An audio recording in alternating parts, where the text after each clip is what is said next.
There we go. Perfection. All right. Today we're going to talk about travel, and you can hear me, Maria. You just wanted me to talk a lot sooner, but we were trying to make sure everything was perfect before we just hopped on in here. Today I have Meat and Beans with me once again, and we are going to talk about basically how I travel, how I got into it, and why kind of copy or mimic some of the things that I do. But I'll let you go ahead and lead with the first question if you got it, Meat and Beans, and we can go from there. Yeah. Where was the first place you went to and why? The first place I got to travel to as an adult or a kid? That's a good question. Um, as an adult, because as a kid you're just kind of being dragged along with your, family members. So as an adult, that's your own conscious decision. Yeah. The first country I ever got to go to that was different than mine would probably be like in the Bahamas. We got to go there on like a cruise. And I got to see how beautiful the Bahamas was, but like a country that I had to have a passport. I had to go here. I got to go to South Africa, which was really awesome. It was Cape Town, South Africa. And it was kind of cool to see all that. You got to see how much your money goes. Went to this lobster dinner, and I'm like, I get the bill and it's 600, and I'm like, I did not want to come pay $600 for like $600 for lobster that was good but not worth $600. As it turns out, there's a currency difference, and that currency was like that was only $30. It was 600 rand, but not, you know what I mean? And it was just crazy. And I had been wanting to travel for a long time, but I just always wanted to save my money up. I always wanted to like make sure I could have fun. And a lot of times when people travel, they only go there for a few days. I want to be there for a while, man. I want to be there for like a week. I want to be there for like, relaxing, not rushing to do everything. But that would be like the first time I had to get my passport, go to another country that wasn't near America. If that makes any sense. Yeah, so I mean, I haven't been to another country ever. I it's stupid because I had a passport and never used it. Why? It's expired. Yeah, it's expired now. Well, this is back when I was married and then getting a divorce shortly after, and That makes sense. life went crazy.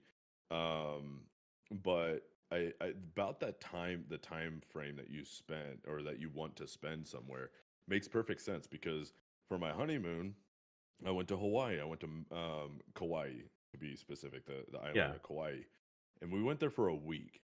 Um, and I remember actually talking to my ex-wife when we were there about this. Is like, man, a week is like too short, especially for your first time.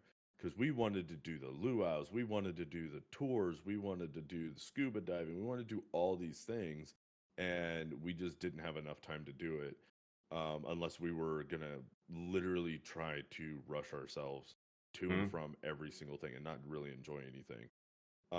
So we kind of speculated 2 weeks will probably be too much. So maybe like a week and a half, like one full weekend the week after, and then the other full weekend and come back would have been like perfect because we didn't get to do scuba diving and there's a specific one where you could see all the turtles.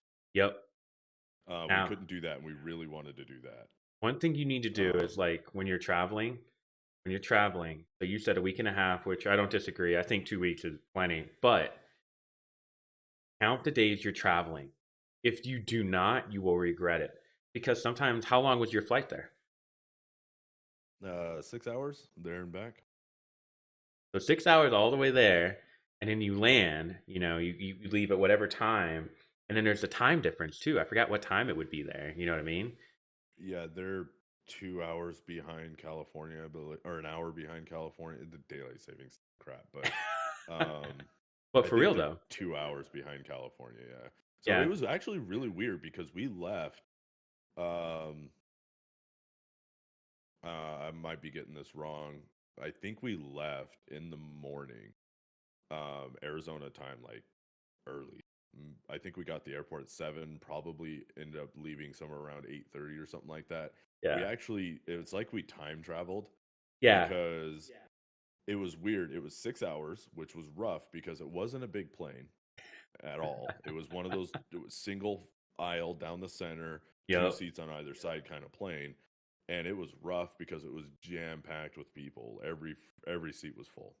Yeah. Um, so 6 hours there, and we left at, like, let's say we left at 9, and we got there at 10, and it was weird because that would be, or not 10, it would have been like 12, like noon or whatever.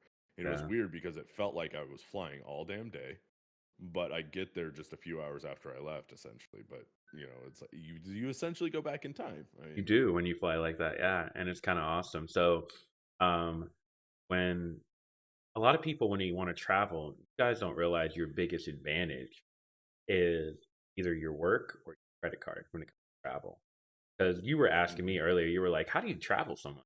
Well, my job requires me to travel, and since they require me to travel, I'll go across all over the U.S. Managing and setting up stuff. I have to pay for my hotel. They reimburse me for those hotels. So what I did was take advantage of capitalizing on using the fact that I have to pay for a hotel by using the credit card at the hotel that I was staying at to get more points. And long story short, all my trips you see on here, with the exception of the South Africa one, were all free. I did not pay one dime for any of them. Like, um, I got my Instagram up, but we don't have to go to that just yet. But like, the only thing, so when I went to Europe, I did have to pay, and that one's really easy if you're single, because all I did was stay at hostel. You've been to that? Have you heard of those or heard of that before? Actually, the first time I heard about that was when you told me about it. Yeah. So I like didn't when know you that was go a thing. in Europe, it's really popular. It's kind of like sharing a dorm. It's like something you really want to do if you're 18 or 25, between those ages. Go over there and stay in hostels. They're not that expensive, like $12 a night, and you're gonna love being there because you're gonna be around people your age. Everybody wants to go see things, and you can kind of collectively come together to kind of like, hey, you want to rent a car? Like you're from Tennessee, I'm from New York. We're from the same place, same country. Like, let's do this. So traveling over to Europe, I stayed in hostels, but other than that, everything else was paid for by work, essentially. So define a hostel, because I don't know if other people have shared this, but Yeah, for the longest time in my life, I thought a hostel was, um, I guess you can say, pretty much like a strip joint, but with prostitution involved. That's what I like thought it brothel. was, You and I think don't a know why. hostel is a Maybe a brothel? movie, a Yeah, there is a brothel. Oh, movie. okay, I'm Yeah, mixing it but up. there Okay, is like a scary movie with hostels. Like, but no, it's basically like a dorm. Imagine, did you went to college, right? no, Correct? No, you didn't go to college. All right. So when you go to college, you literally get to stay in a dorm if you want, and that dorm is usually co-ed, which you can be in one that's not. You know what I mean? Like it just depends. You can have just males, just female. Long story right. short, it's just rooms with bunk beds in there or beds, and you get to stay in there and you get to chill there, and it's like $12 a night. You're the best, and it's literally like simple. It's that simple. It's not even that expensive. The thing is, though, for example, like you and me, we're clean cut, we're groomed, we shower, all that stuff. You could be sharing a room with the nastiest person, or they could bring someone into that room when they're not supposed to, and you're gonna be like, I cannot believe this is happening. This might be the start of my Pornhub career. And like literally, like you have to like get used to that, and it could be so dang annoying because you don't want to be around people you don't care about. You know what I mean? So it's kind of cool if you Yeah. go with a group, and that's what I would recommend. Like I've always went with my friends. Like we would go as a group, and we get the whole room to ourselves. We all know each other's clean and stuff like that. You know what I mean? Yeah, so let's talk a little bit more about the whole credit card thing. So, Uh, um, most credit cards, especially if you have decent credit, most credit cards have pretty dang good rewards, and those rewards are given to you when used for kind of the same purpose. So, you might get a credit card that gives you points towards American Airlines, for example, if you fly with American Airlines. So what he was talking about is like, I might have to fly every month somewhere to go for work, so I would pay for it with my American Airlines point rewarded credit card for work. Work would reimburse me, so it's essentially free, but I still get those points for American Airlines. So I would do that a couple of months or however long it would take, and then all of a sudden I have a free round trip flight to, where somewhere. I don't know, I have enough to go to Japan if I wanted to or something like that. So then I take a vacation, I go to Japan, and I use the points from that credit card, and it's free, right? Yep. Basically or essentially. And they have points for just about everything too, right? Like hotels, renting cars, um, cruise ships. I think I know I got a credit card offer for something that gave me reward points for Carnival. I think it was. This is Yeah. before the pandemic, so I don't know if they still do that, They might. They um, might, you know, they might. But but um, it was one of those things that I would have had to take a cruise a couple of times myself yeah, just to get the points. So that one I wouldn't have done. I my work, I could travel for my work if I was in a little bit of a different position than where I am now, visiting customers and setting things up for them, doing that kind of thing. So something like that doesn't really work for me. Is there something else that you could recommend for somebody that doesn't have the capability of traveling for free to get those? points essentially. So here's how it happened for me. So when I started this job, I was like, they're gonna make me use my credit card. I want the best travel card out there, which at the time was Chase Sapphire for Reserve and Preferred. Now, the reason I bring that up is I still have that card and I still use it, but I don't use that card. It's a good all around one, but the value of it doesn't go everywhere equally, if that makes any sense. So, for example, Chase doesn't own a hotel or a cruise line. What you want to look into is stuff you use all the time. Are you always flying with Southwest because you love Southwest? Are you always flying with American Airlines? You love American Airlines. A lot of people are big Delta fans, even though I'm not. That being said, that's what you need to look into first. Which company are you using the most? And see if that's what you want to get back. Now, the biggest problem with me now that I've learned after diving into the credit card, like not euphoria, but trying to get the best travel credit card, I didn't need to chase Sapphire one, even though that is a good one and I love it because it helped me go first class basically from New York to um, Korea and then back from Japan to LA. I didn't pay one dime. These were both $4,000 tickets. I didn't pay anything, and I would have made 8 grand if I wanted to get those tickets or sell them somehow.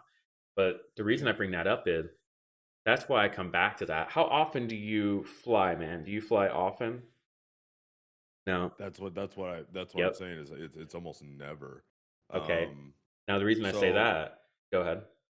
it's always a one-off kind of thing. Everything, all my, I guess, travel needs, Hmm? if I were to need to travel, are close. They're driving distance. It's Yeah. it's mostly California. Yep. Family member issue, California. A lot of the things that I want to see still that I haven't been able to see is within driving distance. Yeah. But like, let's say you and I, the pandemic calms down Yeah. and there's some convention or something like that over there that we want to go to and have a booth or whatever, that would be something that I would have to fly for. But it wouldn't be like obviously a regular thing. It would be Yeah. like a one-off kind of deal. The reason I'm saying that is because of this. I bring that up. I don't have a problem paying for a plane ticket. You know what I mean? I usually can get a plane ticket really cheap. I can usually get the plane ticket I want. I only have that Chase card now, so when I want to go overseas, I will fly first class. I will not, or business class. I will not suffer again in economy. I mean, unless there's some crazy deal. The economy ticket's like $100. I'm keeping my points. I'll suffer. We'll sit there and get drunk together or something. But like, I'm using those points so I can travel. But the thing is, you only fly to your location if you're paying a one way ticket or round trip. You're only flying 2 times. So is it really worth getting that card for the flights if they're going to be short flights? That makes sense. Like if you're just going 4 hours, you really want to spend all your money on this one credit card, putting time and effort into it.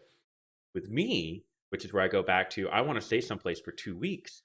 I want a hotel card. I want a card at like someplace where I can stay. Like I really wish Airbnb would make some kind of point system and a card like that. I would jump on that in a heartbeat. Um, my Hilton card gives me points, and I get points regardless of like how I use it. They have different tiers where everything goes, Oh, but I still keep getting points back. So when I stay at a Hilton property, I get 14 times the points back. So we try but to if you use stay. it for groceries or gas, you You still still get you get points. like 3%. It's a low percentage, but it still counts. But that's what, Oh, and they have bonuses with it that are huge. Like if you sign up right now, I have the referral link in my thing, you get a huge kickback, like 100,000 points. That's easily, if you find, like if you wanted to go to Bali, like you and I can go to Bali right now. You sign up for this credit card, right? You go to the airport there. Bali has like a hotel there that's 5,000 points a night. I just told you how you could sign up for the credit card, get 100,000 points easily, and then use those points to stay a stay week, in. no problem. Yeah, you know what I mean? Like I have my points set up to where I always told Leah this. If something was to happen, I would be like, you know what?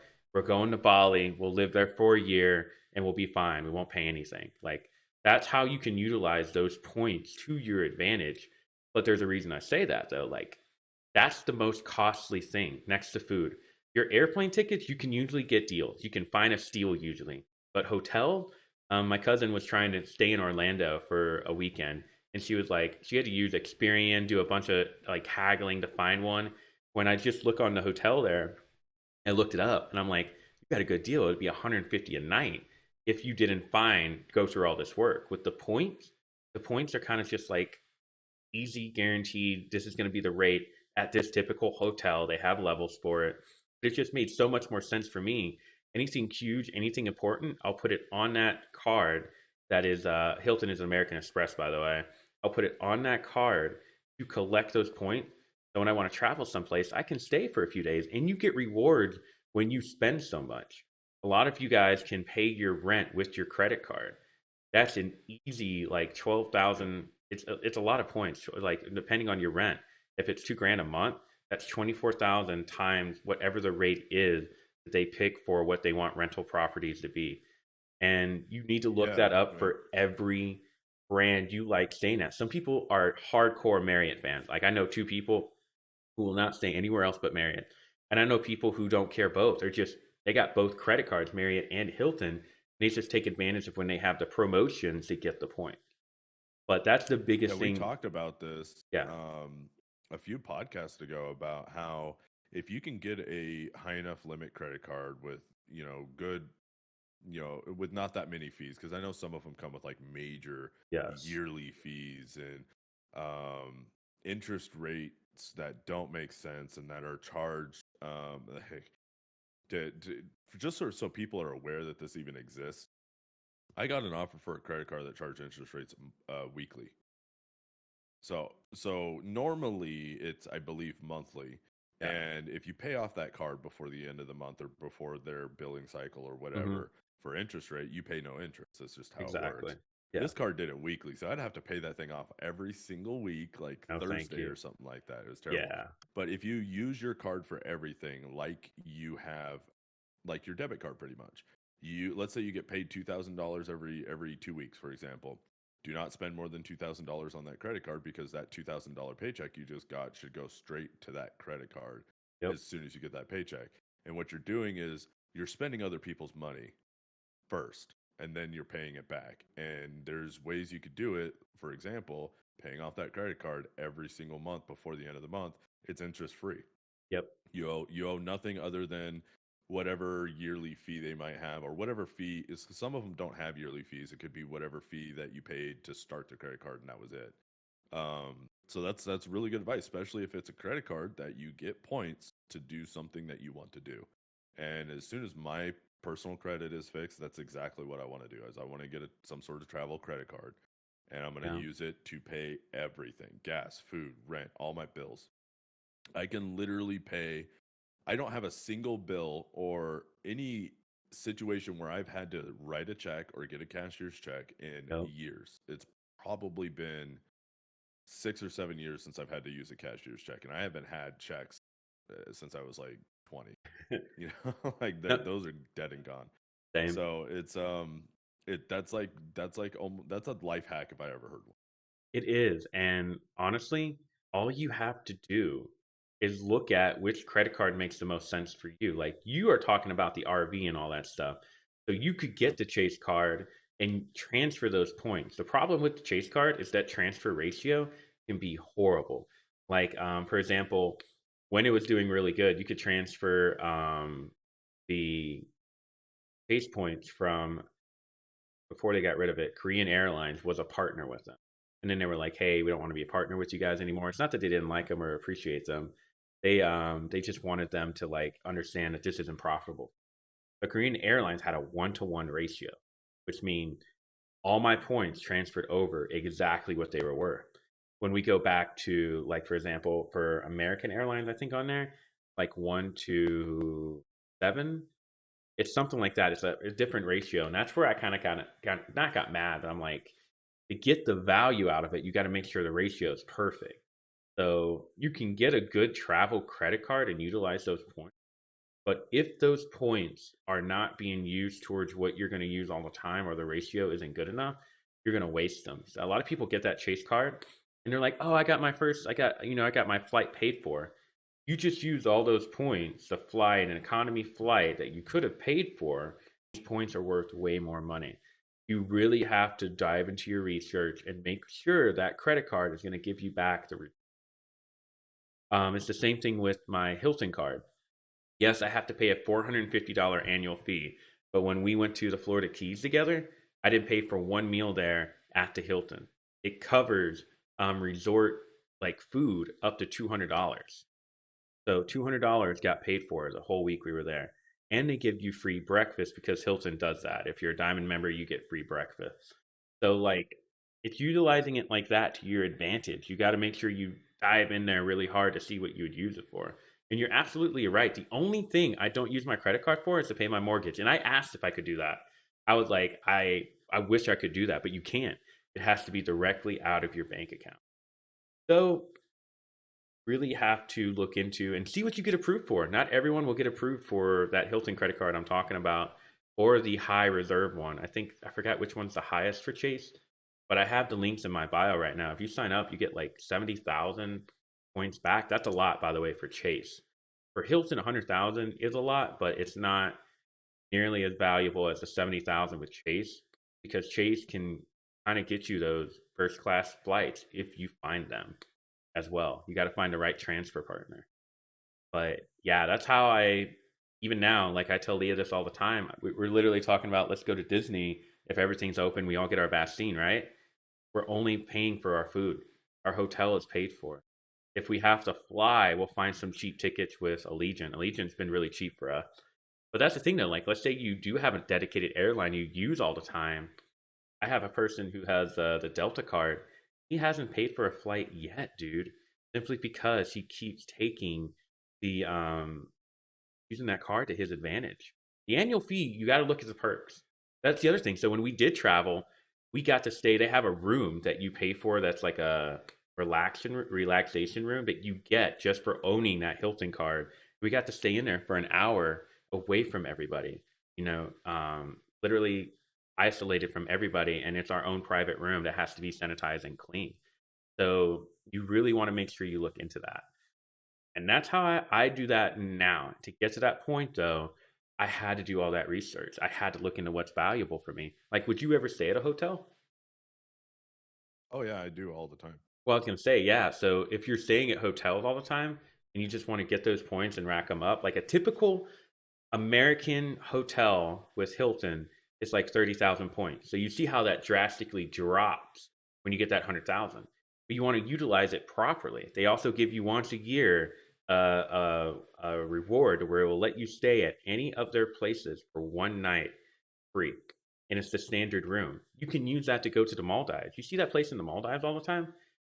You Yeah. can take that credit card and use your points there, or use your one little thing that gives you the certificate, and go stay there in the Maldives and live it up, man. Don't break anything because you're gonna pay for it because you gotta put your credit card down.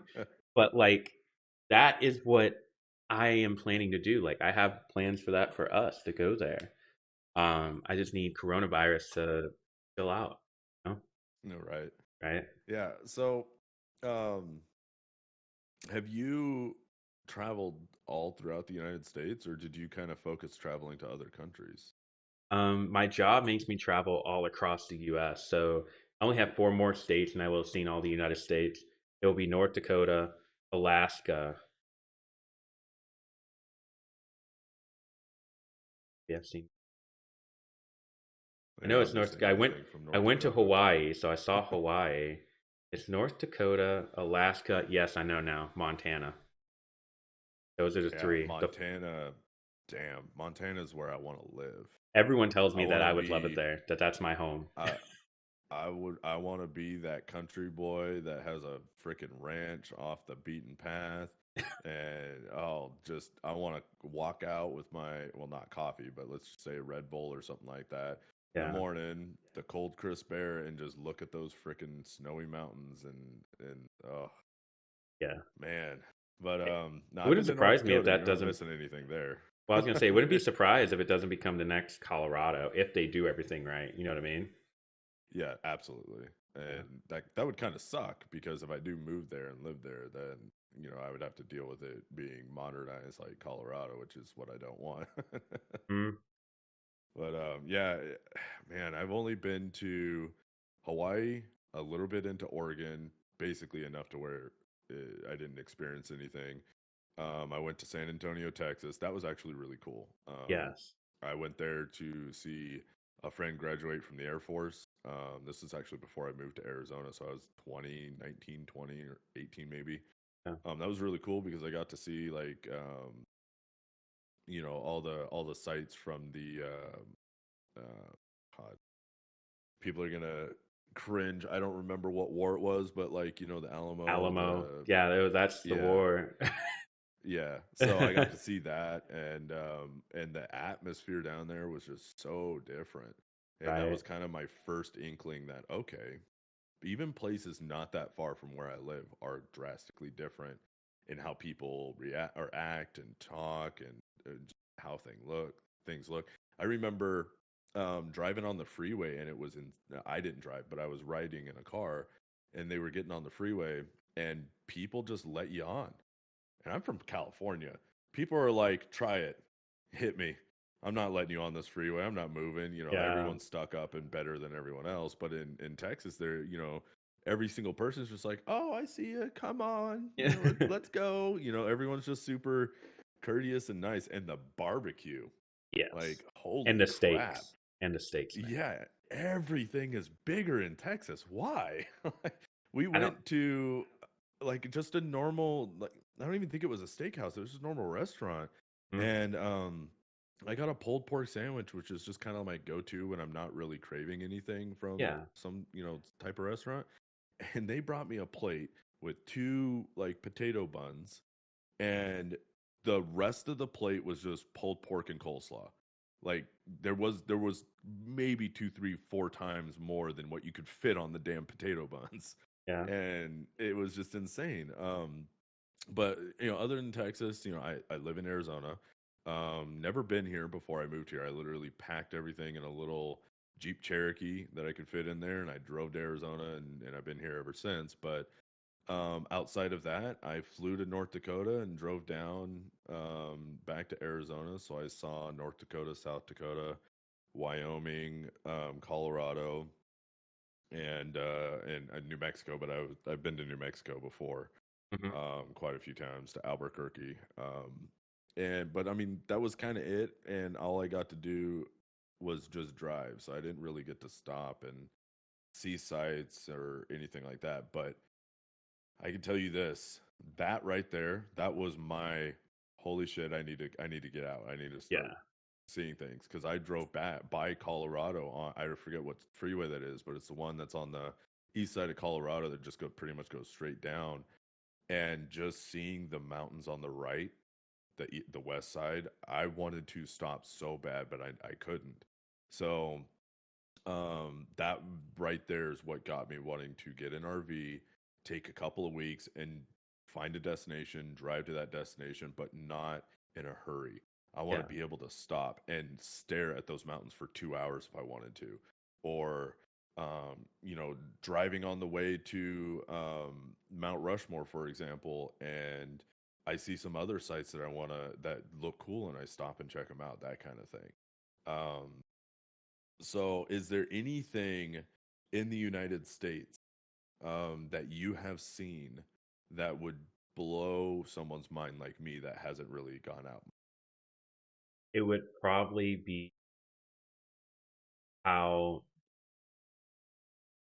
you'd be amazed at how cheap it is to. Because I'm trying to think of something that's really going to be mind blowing to you and that you would be amazed completely. Thing is, you went to Texas. I'll be honest with you. You'd be amazed at how much trees and how flat it gets once you get a certain part of Texas. I mean, Oh yeah. like it just drops tremendously. Same thing with New Mexico. When I came into New Mexico from Colorado, Yeah, it was flat for a good 200, 300 miles, like nothing.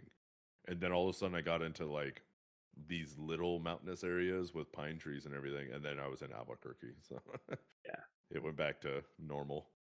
Honestly, it's how much Teddy Roosevelt kind of helped save how beautiful these national parks, how beautiful most of the areas are because he saved them. And that would be the most amazing thing for me to tell you. And it would be like the people who haven't been here yet, you're not going to sit here and understand how massive America is. You won't. You can't comprehend it. You think you can. You think because you live in Europe or you live in South Africa, which South Africa is huge, humongous. Greenland is huge. China is huge. But people don't realize we don't have the infrastructure to actually travel around everywhere. You know what I mean? Like we're constantly trying to figure out how to travel around the US. We got the airplanes, you need a car. Trains aren't that great. But in terms of something that I can't even say,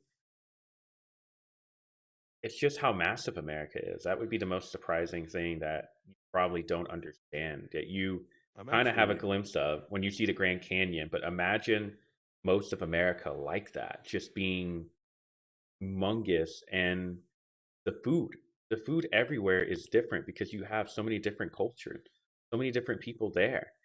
And it's just a constant. You're not going to find one state that's the same. As much as they think, oh, the South is all the same, there's a big difference between Tennessee and Texas. There's a big difference between, so they include Florida than any other state in, you know what I mean? I'm going to pick, I have Google Maps open right now, Yeah. and I'm going to pick somewhere in Maine. So let's say, I don't know Maine at all, but let's just say I'm going to pick Ellsworth because that looks like an actual town, kind of like on the far east corner. So I'm going to drop a pin there if it'll let me. There we go. Drop a pin there. And then I'm going to say I want to go from Woodland Museum. Ooh, Mm-hmm. that was a random spot I clicked. I didn't even know that exists. But I click directions and start from Woodland, and I'm going to go to San Diego. Holy crap. So to go from the eastern side of Maine Mm-hmm. to the far southwestern side of the United States, that is 3,240 miles. Yep. Now, that's a 48-hour drive if you do not stop ever and you do the speed limit the whole way and you don't come Yep. into any construction or anything like that. It's actually it's not, it's mostly the same freeway. So we've actually done pretty good with our freeway infrastructures. But Yeah. if if you want to maybe pass through Chicago, pass through New York, um, Massachusetts or any of those other places, Nebraska, Colorado, you want to take the scenic route. Instead of it being 3,240 miles, it's 3,297 miles. So this is kind of a point I wanted to make, and I've looked at this a lot. If you have a start point and an end point, and you need to get to these points, period. Like you have a reason to get to these points. Think about the possibility of taking the scenic route. It may not be that much farther.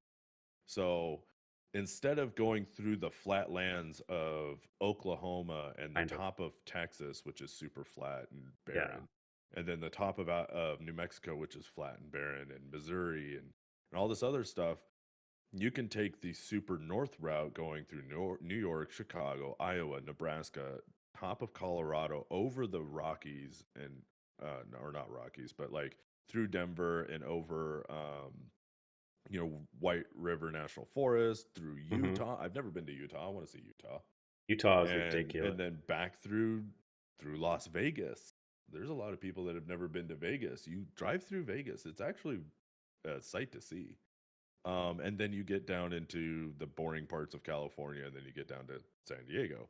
Yeah. So it's something that now that trip, sure, 48 hours, 2 full days of nonstop driving. It's not possible. It literally is not possible unless you haul a ton of gas. You have ability to put gas in your vehicle. You have a couple people that can drive, and you just Oh, rotate and you just never stop.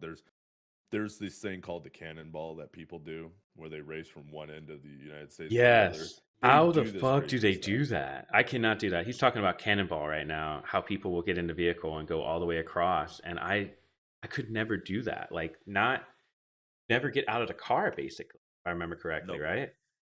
No. You just fill Sometimes up. you will if there's an emergency, but I mean, these people literally modify their cars to the point where they have like extra large fuel tanks. They pick specific cars Mm, for this reason. yeah. Cars that have big trunks or something like that they could just put a secondary fuel tank in there. Yup. They've even done it to where they have support vehicles that will that have like trucks that have gas tanks in the beds of their trucks. They'll literally pull up next to you on the highway and flip you open your gas cap and fill Mm, you up while you're driving. Thing. It's crazy, and a lot of them, because it's technically a race, so yeah. a lot of them do speed, and I mean I'm talking excess of like 120 plus miles an hour through Mm-hmm. some of these barren areas.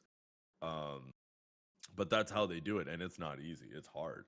Um, but if I was, for example, let's say I was moving from Phoenix and I'm just gonna come live over in like my parent company of my business is in Massachusetts.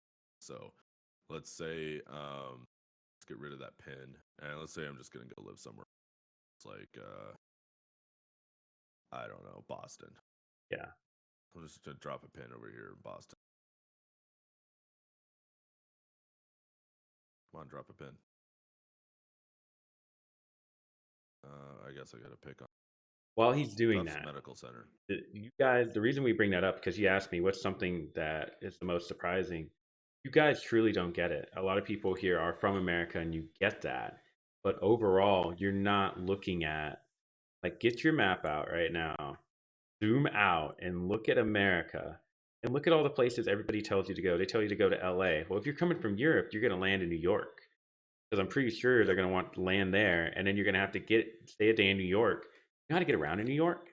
It is complicated. It is not that simple. However, I know a few tips and tricks for you. What you do is you don't get and I never did this and I don't recommend this, wink, wink. When you land in New York City, right? Whether it's LaGuardia or JFK, find where the hotel shuttles are. Take the hotel shuttles. Once you get there, get a Lyft or Uber from there to get to you where you're going. Now, I get if you're under time, you got to get going, get your Uber. But you do that and it'll be cheaper. They charge you more to pick you up from the airport. That's just a little tip there. So when they land, so they're going to LA, right? Means they're landing in New York. They have to stay there a day. They go to the hotel. Then they get up the next day. They got to fly to LA because they won't drive. You won't make Yep. that drive. And if you do, you're just going to be looking at stuff at night. You won't even get to enjoy most of, West Virginia is beautiful during the fall. Tennessee is beautiful. And then it'll probably be nighttime by the time you get anywhere near Arkansas and Oklahoma, which honestly at night you could drive through there and not miss anything. But it's Yeah. just like New Mexico and Texas. Those are some long things. So how far is that route you just looked up? So from Phoenix, Arizona, and this is from downtown Phoenix, Mm-hmm. to Tufts Medical Center in the east side of Massachusetts, because I kind of probably would want to live on the east side a little bit. Yeah. That is 2,647 miles. It's a 39-hour drive. So if I was going to do this, I would instantly, obviously, because I would be moving, Mm-hmm. I would ask for a week off at bare minimum from work.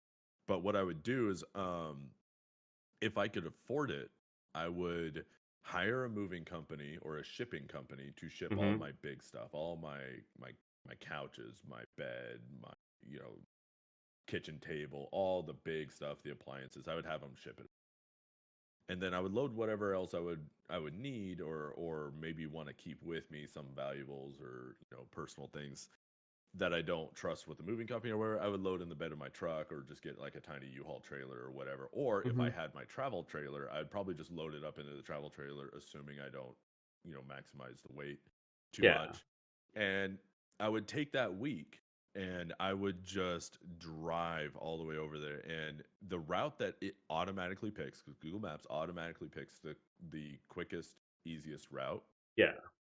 it has me going through Albuquerque, New Mexico, through the top of Texas. So for the first, like, geez, I don't know, probably 12, or no, even more, like 20 something hours, it's nothing. It is just the most boring drive on the planet. And then it gets me into Oklahoma, and it starts making me go north a little bit, and that's where I'm going to see, Missouri. And I'll go right through St. Louis and Hmm. Indianapolis, and I'll get to see Ohio, and then I go up and um, get to drive pretty much right next to Lake Erie, which there's a spot near Lake Erie. I don't know if people know this. That lake, maybe it's Lake Erie or it's Lake Michigan. I'm not sure exactly which one, but one of these lakes up here at the northeastern side of the United States, you drive extremely close to it, and the Hmm. waves from the lake, when it gets windy, will literally crash over the highway. Damn. And it's something that I've had a friend do, and they took a video of it, and I'm like, I want to do that. That looks cool. It But looks a anyways, little. That sounds a little dangerous, but hey, you know.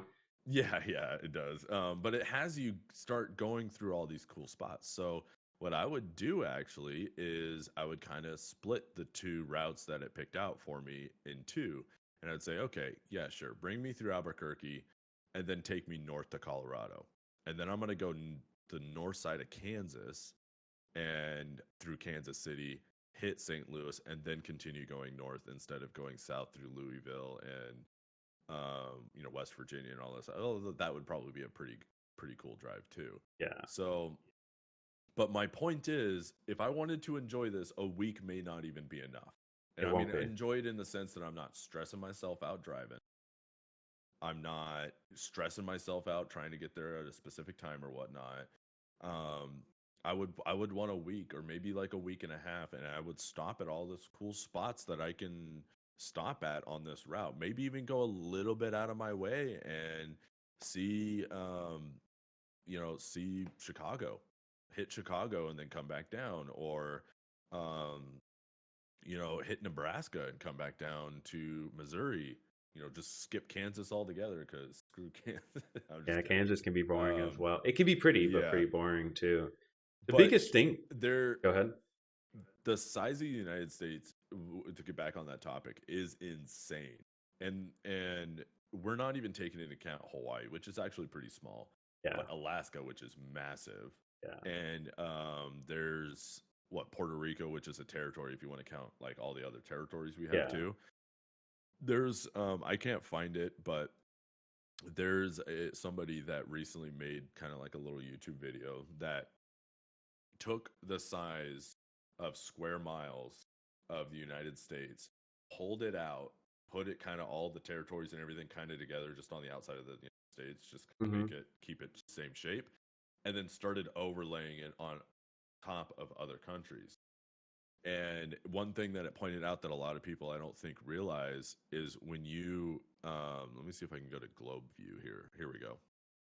So when you're looking at the Earth, and sorry for anybody that's a flat earther, we're not going to get on that topic. Let's just assume the Earth is round Let's or assume. like an egg shape. Yeah, before we upset Um, anybody. yeah, so we're assuming the Earth is round or an egg shape. So if you come here and you look at the United States, it looks massive. Mexico kind of looks a little big. Brazil obviously looks massive and whatnot. But when you start taking the curvature of the Earth into account, it changes your perspective tremendously. Alaska doesn't look that big until you pull Alaska out and you put it down here by the United States. Yeah. Alaska takes up about, I would say, if you just cut out the middle of the United States from north to south, like stop at Utah, Wyoming, and Hmm. Arizona, and then stop at like I would say probably Illinois, Missouri, down to Louisiana. That's about how big Alaska is. I Like mean, it encompasses Texas and all these other states. right? I'll be honest with you. The So biggest thing is like when it comes to these credit cards that we were talking about earlier, traveling yeah, with these credit cards in the US will give you points to utilize them to fly in and out, and you could use them for rental. But when it comes to traveling in the US, it's almost impossible unless somebody's paying for you.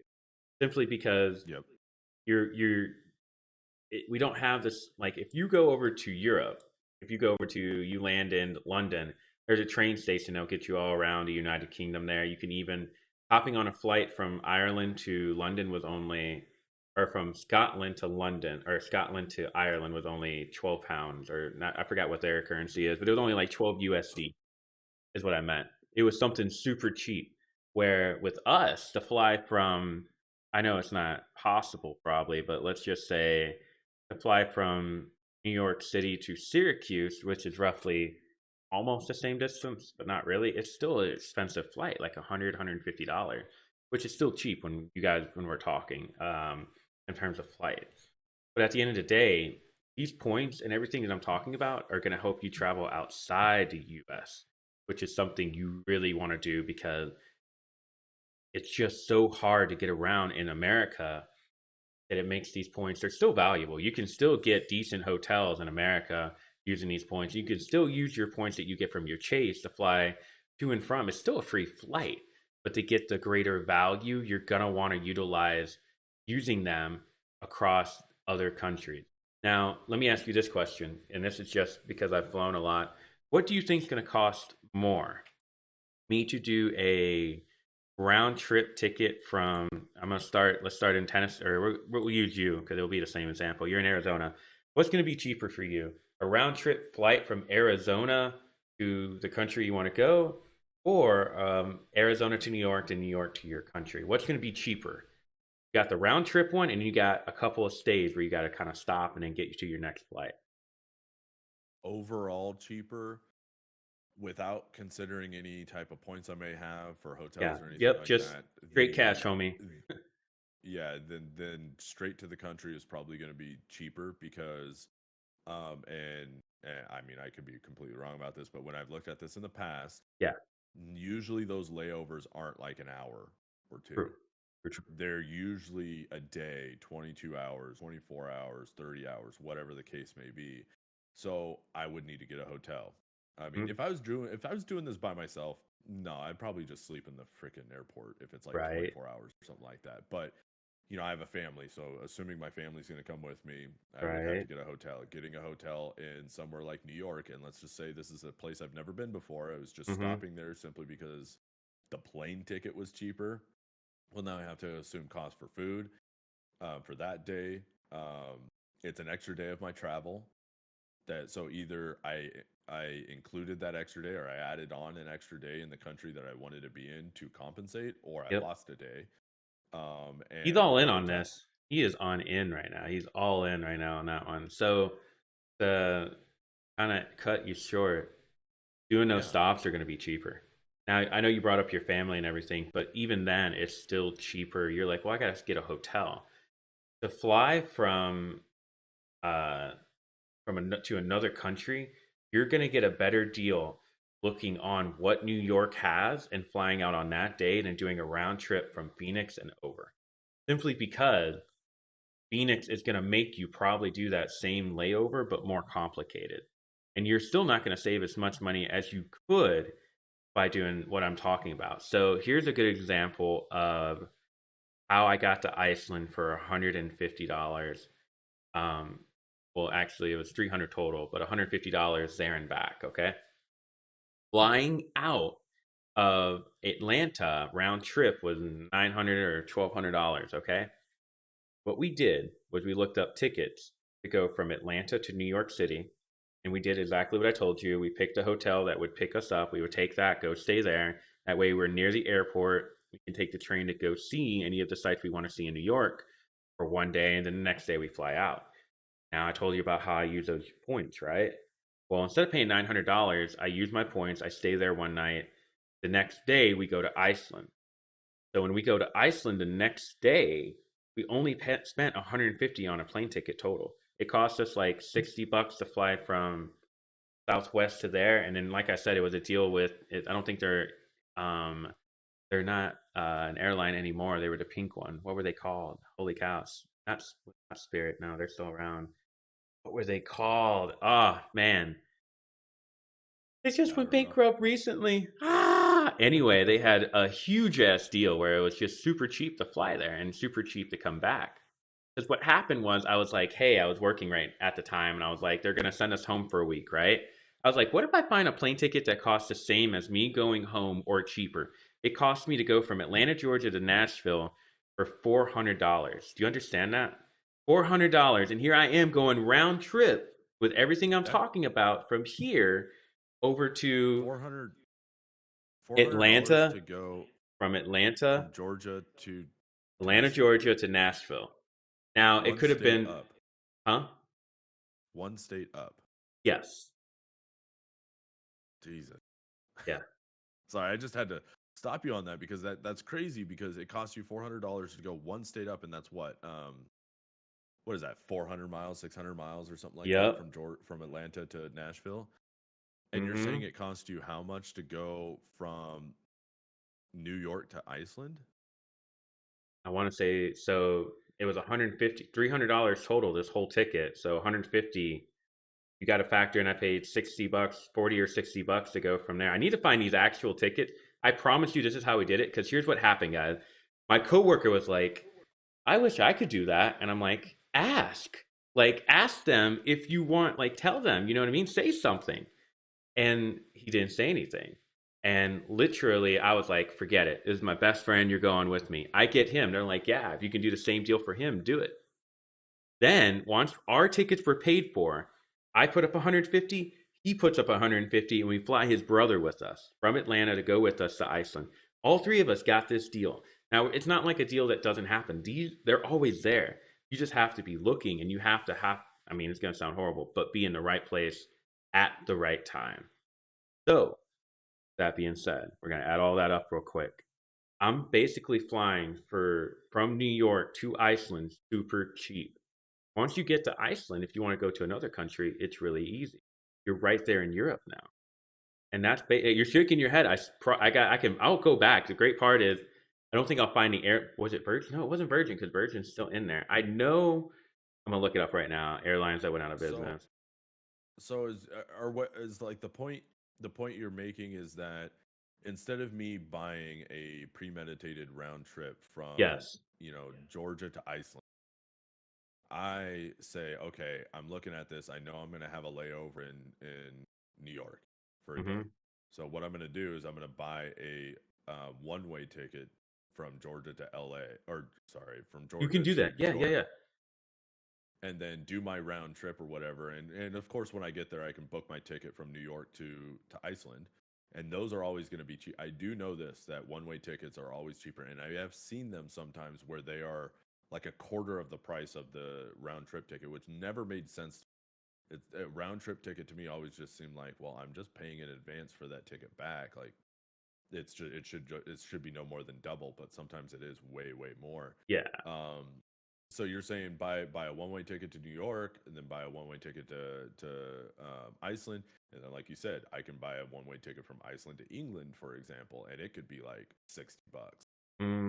And then when I'm all done, you can either, if you have time, kind of repeat your steps and kind of take a different route back. So, I can't think of anywhere off the top of my head, but, or maybe you go from like England to Canada, and then you go from Canada to New York, and then New York back down, or Canada to Massachusetts and it's back finding down, or it's whatever the finding case the may be. hub that, so for example, my ticket when I went to Europe going from New York to Scotland, because that's where I landed first, was super cheap. Going from Greece back to because I was in Athens, going from Athens back to New York was way more expensive. It was like $400. But I mean, at the end of the day, flying overseas is a lot cheaper than people don't, and they don't realize that. I really need to clip that later. You guys are flying across the U.S., spending tons of money, get to New York, get to L.A. fly out and go to these other countries that are absolutely gorgeous and beautiful. And the most you're going to spend when you go over there, depending on if you get a hostel or a hotel, that's where a lot of it's going to go. You will have to pay for food. Food is a little more expensive there, but the portion sizes are worth it. You're not going over there and being like, dude, I'm hungry. I didn't get it. You ever go to a restaurant and you're like, man, they didn't even give me that much and I paid this much money for it? Europe is not like that. And you'll love that. But that's how I usually travel. I look to see, and I told her, I was like, if you want to go to another country, first we fly to New York City, we'll stay there a day, then we'll fly out the next day, because that's how you get the better deal. And you'll also get a steal. Oh, thank you, Bradford. You extended your restriction to May. Appreciate you. But yeah, like that is you have to think about it like that. I'm gonna do one right now. Let's see, because I had to sell Robinhood, by the way, when we were talking. I feel bad because Robinhood went back up, but we get called in. But I want to do this real So quick. I'm going to do Google Flights. so the Go ahead. main point was the fact that New York is the main international hub of the United States, so therefore it's cheaper from there versus any other type of international Yeah, airport but outside of the United States. it goes for anything in general. Like for example, I can find tickets from LA to New York for $150, right? Which I'm gonna do that real quick. I'm trying to find that. LA to New York, $150. A stop in Nashville or to stop anywhere in between, it's because they it's the value, they get more out of that, all that kind of thing. I could totally drive the 5 hours to LA, park my car, and fly to New York. That's All exactly right, what I would do. I would not I'll fly from Phoenix pick if that was it. LaGuardia. Let's say we wanted to fly. All right, here we go. Right now, watch this, guys. You ready? Let's say you live in LA. If you're in LA right now, this is for you. Watch this. You want to fly one way to New York. You're going to fly on April 11th. It's $77. All right, let's say you wanted to fly from LA. We're going to pick LA to Nashville. I just keep using them as an example. We're going to pick that same day. Let's see how much it is. Ooh, they dropped. That's the first time I've seen that. They went to 57 this time. Wonder whose is it? Oh, Hey, it's thank you for the Spirit. follow, Brad. It's Spirit. It's Spirit Airlines. That's why. Yeah, But yeah, you I don't recommend flying with them. They get very very particular. But Delta's $79 and American Airlines is 89. But that's what I would recommend you do is look at that, and then you don't have to fly that far out. You really can. And Southwest always has some crazy deal. I remember flying from we flew to Colorado and we used like 7,000 Southwest points, which isn't a lot, but it's pretty cool. Let me think of another good example. So let's say you wanted to go, you're in New York, right? And you want to go to, where's the country you want to go to over in Europe? oh, Wales. Wales? All Yeah, right. And the you know, that's where my so mom's side of the family's from. is that in, no one kill It's me? England. It's in England? Yeah, thank you. So I'm going to have Yeah, you land in London first, okay? Because I know that's going to be a better hub. that would absolutely make sense. Yeah, and then And you I know wish we what? That I driving from London to Wales would actually probably be amazing if I it'd be could rent a car beautiful. and drive there. Yeah. Oh, All right. So I don't know when you're more likely to travel. Do you have a month in particular where you're really free to travel? it's kind of shitty, but closer to summertime. Yeah, no worries. That it will go up more. That's Yeah. just unfortunate. And how long would you stay there? A few days? Oh no, I would take a week A minimum. week? Yeah, no worries. Let's say, yeah, you're going when it's hot. Oof. The cheapest Yeah. one I can see would maybe summertime for you would have to be June. I would try to push it to be something like absolute best option for me would be April, Ooh, and April? then Ooh, let me go back. That would be great. May if April didn't work. Mhm. Um, and this is just me personally because of how the end of a year and the beginning of a year all kind of come together Yeah, money wise. So no worries. So I'm just gonna pick it's a not a random date, but it'll be easier for me to go here on. See, this is where you also got to play with it, where you got to pick the days that you fly. So let's say you fly on April 12th, come back April 20th or April 19th. It's only $444 round trip for you to go from New York to there. That's how much that would cost. So we need to remember April 12th, 20th. Let's type in Phoenix. Let's see if they have a better deal. They might, though. You'd be surprised sometimes. Oh, oof. It ain't got better prices. It's up $1,000 right now. The cheapest one you got is 840, but you have a 35-hour layover. You would Oh, never want to do that in a million years, right? And then that's here's the from craziest Phoenix part. to New York. From Phoenix to London. I'm sorry, not to New York. Oh, Phoenix to to London. London. Okay. Yeah, I'm trying to show you this part. And then you have to fly to LAX or Dallas Fort Worth or Chicago to get to London after you leave Phoenix, right? So we just said, $400 was that one ticket for you to get there, April So 12th or whatever. what about from LAX to London? Look at Because that's that. a I think five it's a hour thousand journey. because I it would says totally right do that. there. Oh, it's 1,000. LAX. Yeah, I think. Well, that's one of them. Let's see what it says here. It brings it down quite a lot, 797. So that might be a good What deal if for I you. do? What if Yeah, I do LAX to New York, and then New York to London? that's what. So remember, the one ticket was $400, right? So Yep. now we do LAX to New York. So the one ticket was $400. This would be a round trip one. You would come in on the 11th. You would fly in on the 11th, and then you would fly out on the 21st. Okay, because that's how that's going to work. So you can do what I'm talking about because you need a round trip flight from New York back to LA, and that would be 202. So that would be $600. You save 200 right there. Or if you just did it, if you did it from Phoenix to London, you would spend another 400. This is stuff that you could easily do to save you a bunch of time. And then this is great. You get up at in LAX, you take the flight at 7:30 a.m. You get to New York or JFK at 4 o'clock. You're gonna love seeing New York at night.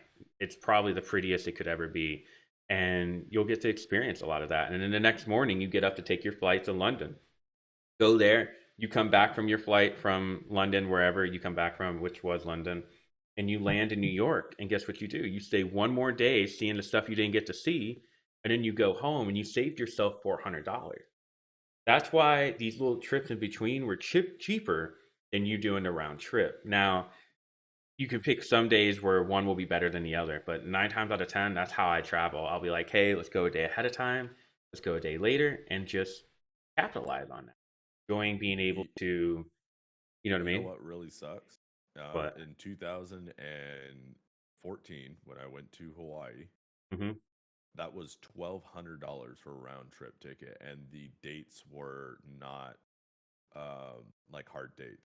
mm-hmm, I went through my aunt. My aunt was, or I don't know if she still is, but she was a travel agent yeah, and had been for many, many years. And that was the cheapest she could find and the cheapest dates in that like month and a half period we gave her. And it was $1,200 to go from Phoenix to Kauai for one week. That's insane. Now thinking yeah, about it, it's like I'm sure prices are different now than they were back then. Probably a true. lot to do with the pandemic, but man, if we could have gone to Europe for for the same price or cheaper, geez, I mean that would have been so much better than Kauai. Sometimes you got to check these guys. Check the business. Business is not as crazy as you think. You got to check business flights and see. Sometimes you could get steals. Like right now, I know you guys wouldn't want to do this one because it's going to sound a lot to to y'all, but it's like 2 grand. But 2 grand to be able to recline all the way back and sleep. But here's what I would do. So first class ticket, we're looking at this. I want to see how much it costs. It costs on American $4,000. Oh, thank you for subscribing. And you gifted one. I appreciate that, Waffle. So it's like 4 grand to fly round trip from JFK to London with American, okay? You get that travel card I'm talking about. You save up those points. You find the best one that or transfers your American points over to them, or you get an American credit card and you use that credit card for all your purchases. Get those points. Guess what? That 14-hour flight is quite comfortable, my friend. I remember being in business class going from New York to Korea, which was 13 hours or 12 hours roughly. I couldn't sleep because it was so comfortable. Like I was so excited. They would bring me wine all the time. They would bring me fancy dishes. You can recline back and watch your favorite TV shows. It was so amazing. I was all the way lying back, and when you when you see how easy it is, I wouldn't suggest it. Like it's so easy to transfer and find a better deal. And you do that and you keep doing it. And the cool part is like once you transfer those points over, they go to that company. So when I flew with Korean Airlines, I got points that are still on there from Korean Airlines that don't expire. Check that. American Airlines does expire. I know that because I've had to buy more points because I didn't want my points to expire. Certain airlines don't, but that's huge, FYI. But once you transfer them over, you can't transfer them back to Chase. It is done because basically that airline is giving you technically money. Not really, but yes. You know what I mean? They're giving Yeah. you the ability to buy stuff. So when you get that and you use those points, pick whatever airline you want, it gives you the best deal, transfer it, and fly to another country in style.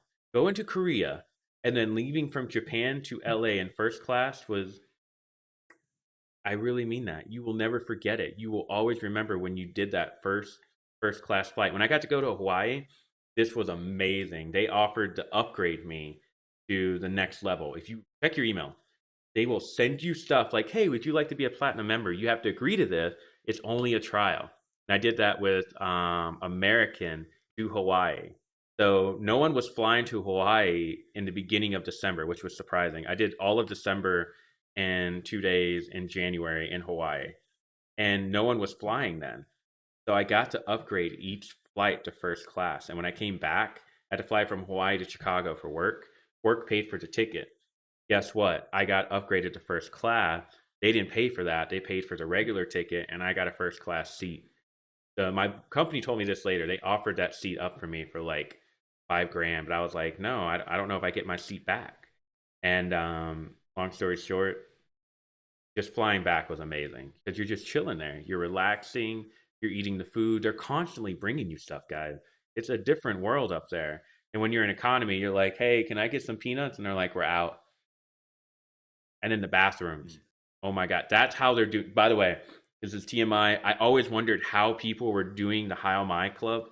Heil Mile High Club? Mile There, high. yeah. I wondered how they were doing that. Like, there's no room in these bathrooms. First class. That's where they're doing it. That's where all the room is. Because, like, You get a you, big old bathroom with a yes, shower and everything dude, in it's there. like everything. You sit down, you can touch stuff. When I get into regular bathrooms, I'm just like this, like, okay, let's go. God forbid you have to go number two in there. But when we're guys, Yeah, we're hunched over. I can't I can't tell you how many times I have um yeah, okay. A little bit TMI, but I have done number two on a small little Yeah. plain bathroom, and it was terrible. And you're sitting there once you sit down and you kind of like figure out the spot or whatever, Yep. squeeze in there. You do your business. It takes a little bit or whatever, and you kind of forget how freaking small that bathroom is. I remember when I was done, I got up just like I normally would, smacked my head Yep. so damn hard because right above the toilet is like a little triangle angled Yep. thing, and I didn't sit up and go forward. I just stood straight up like I normally do at home, and I smacked my head so bad that I actually literally did see like little spots and stars for like a minute or so, and I was like, holy Yeah. crap. And I had a little lump on my head, and they're freaking tiny. And then you basically have room to stand in place. You either use the toilet or you turn in place and you use the sink. And when you use the sink is like the size of the palm of my hand. It's insanely small. And just Dang. getting through the damn door, like I'm not a huge dude. I'm 5'11", Yeah. 200 and like 15 pounds. Dude, we're I'm similar. We're the average. same mean. Yeah, We're same. yeah. I'm average body type, I guess you would say, for a 32-year-old male that's 5'11", and getting through that damn door is a chore. You literally have to go through it sideways. You can't just walk into it. You have to. You Otherwise, shimmy you're. through a door. It's the weirdest thing. I don't know how larger people travel, and I don't mean that in disrespect at all. I wouldn't do it. I would. They're I think that's the probably why a lot of people don't travel. Is so uncomfortable like that. they're not accommodating at all. I mean, No, if I weighed not even 100 pounds, let's say I weighed 80 more pounds, I probably wouldn't fit in any of the seats comfortably at all. no, you wouldn't. I mean, it's That's insane. impossible almost. But like, Yeah. At the end of the day, when it comes to traveling, America is extremely complicated going to other countries. Like I was showing you just now, it's super easy. Once you get to London, like where would you go after to London, by the way? People don't realize this. Would you go to Scotland at all? Or would you go to or would you go not Scotland, would you go to Ireland? Would you want to go there? Yep, All right, absolutely. let's say you wanted First to go place to I would freaking go is the Guinness factory. yeah, that I didn't go there, but dude, you gotta go there. Ah, quarantine for 14 days after entry. It won't show me the prices. Oh, Interesting. yeah. See that's a no go for me. Okay, hold I'm on. It not wouldn't let about to me. fly to a This is messed country. up. It won't let me pick a first class flight, but it will let me pick economy. I guess I didn't have one. But like this is round trip, but you would probably do one way, $85 to go to Dublin from Jeez. London to Ireland. That's unreal. When like I wonder how many hours is that? Look at that. It's an hour and 25 minutes. All right, let me do this. Nashville, Tennessee. That can't be that long of a flight. I think it's 2 hours, but I could be wrong. 1 hour and 11 minutes, and it's more. $94, 119. Why? Like I'm telling you, man, you're gonna be amazed when you go to Europe how much easier it is to travel and how quicker some things are. It's just unreal. I But would love to be able to take a almost like a sabbatical, like a month off, yeah, and get to Europe, but then take like do tour of Europe pretty much. I would want to go to Wales, Scotland, Ireland, England, of course.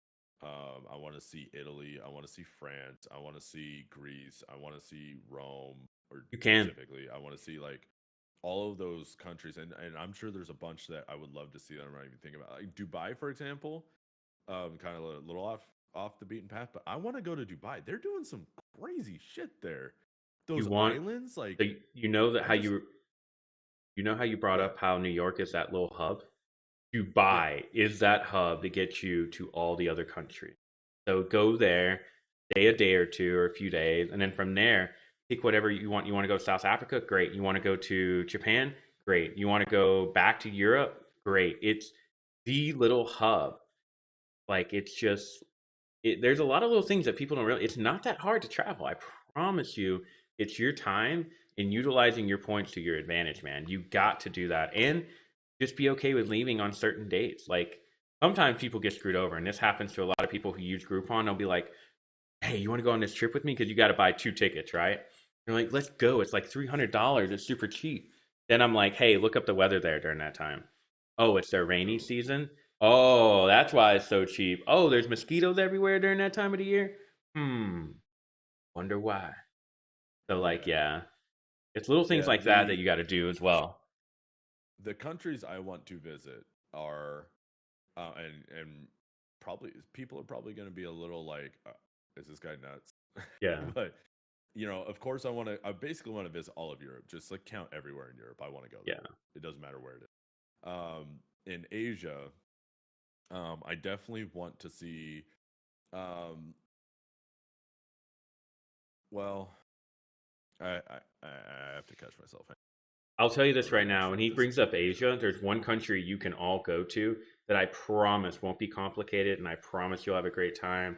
You won't get lost. You'll enjoy it. Japan. After that, Yeah, when you go to these other countries, you're going to learn real quick that they really don't, they'll help you, but they won't accommodate you as much when it comes to um, like the language differences. When we were yeah, in Korea, like I relied after I left Seoul, Korea, I had to rely on my friend Sam to translate and do stuff for me because it was just that complicated. The same thing with when you go to Japan, there's certain areas that will be complicated, but guess what? Google will help you, and on top of that, they already have English stuff there for you. That being yeah, said, you got to be careful. Like when you go to Thailand, that's gonna be rough. yeah. So, outside of like I'm bad with geography. Geography is why I tried to look it up, and I don't really know what is in Asia, what Hmm. isn't. But I'm just gonna name these off. So I want to go to Egypt for it. Yep. Like I have to go to Egypt. I want to go to Egypt so damn bad. I want to go to Spain and of course France and all those other main European countries that everyone talks about. Mhm. I want to go to Russia. You know what's funny And though? you He know said what? Asian, and he has not mentioned one fucking Asian place Yeah, yet. Keep going. I'm I'm looking at the map and I'm going from west to east. So Okay. I want to go to Russia. Same. Bad. Um, and absolutely want to go to Japan. So, and Yep. you know that's an Asian country.